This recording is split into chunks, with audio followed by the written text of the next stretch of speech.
nag-use ka temporary hair color wax na. No, ito ay semi-permanent. Parang siyang conditioner siya.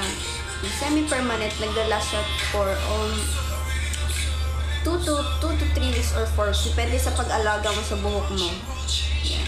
So, siguro maraming nag-iisip na baka sila na yung buhok nila na kasi paiba-iba yung palit ng buhok niya, paiba-iba yung kulay ng buhok niya.